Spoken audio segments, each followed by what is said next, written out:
নমস্কার বন্ধুরা, সবাই কেমন আছেন?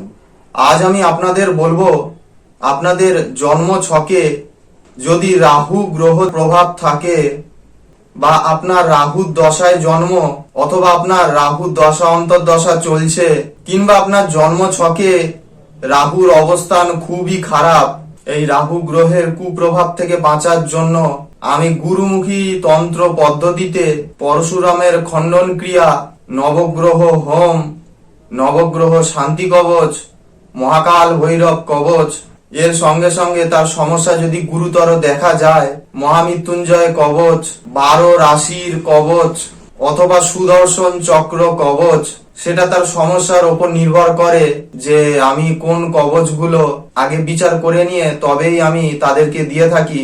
আর যারা এই গুরুমুখী তন্ত্র পদ্ধতিতে প্রতিকার করাতে পারছেন না অর্থের অভাবে, তাদের আজকের আমি দুটো নিয়ম বলে দিচ্ছি। আপনারা চারা একটি শ্বেত চন্দন গাছ জোগাড় করবেন কোনো শুভ তিথিতে, অর্থাৎ ভালো কোনো পূর্ণিমা অমাবস্যার যেদিন পড়বে তার 3 দিন আগে থেকে ওই গাছের গোড়ায় সন্ধ্যের সময় আপনি ধূপ প্রদীপ দেবেন এবং 1 ঘটি জল ঢেলে দেবেন, দিয়ে বলবেন যে আমি এই রাহু গ্রহের কুপ্রভাবে ভুগছি, তাই জন্য আমি অমুক দিনে আপনার এই গাছের শিকড় তুলতে আসব যাতে আমার রাহু গ্রহের প্রভাব শান্তি হয়।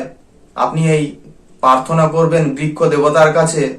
এরপর আপনি যেদিন শিকড়টি তুলবেন গাছকে জানিয়েছেন, সেদিন গিয়ে ভোরবেলা অবশ্যই পূর্ব দিকে মুখ করে ওই শ্বেতচন্দন গাছের শিকড়টি একটু কেটে নিয়ে আপনি ভালো করে গঙ্গা জলে ধুয়ে রূপোর মাধুলিতে ভরে, পুরুষ হলে আপনি ডান হাতে ধারণ করুন আর নারী হলে বাম হাতে ধারণ করুন।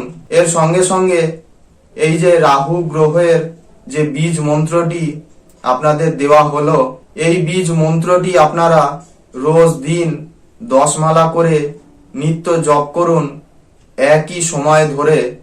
এরকম ভাবে মাস খানেক করতে পারলেই, আপনি এরম ভাবে যদি 3 মাস করতে পারেন, তাহলে দেখতে পাবেন যে ধীরে ধীরে আপনার এই গ্রহের, এই রাহু গ্রহের প্রভাব আপনার কমতে শুরু করেছে।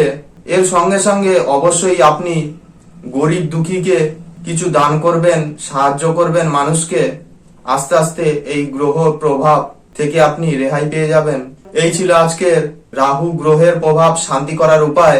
ভিডিওটি আপনাদের কেমন লাগলো কমেন্ট বক্সে অবশ্যই লিখে দেবেন এবং আপনাদের কি কি বিষয়ের ভিডিও চাই সেটাও আপনারা কমেন্ট বক্সে লিখে দেবেন।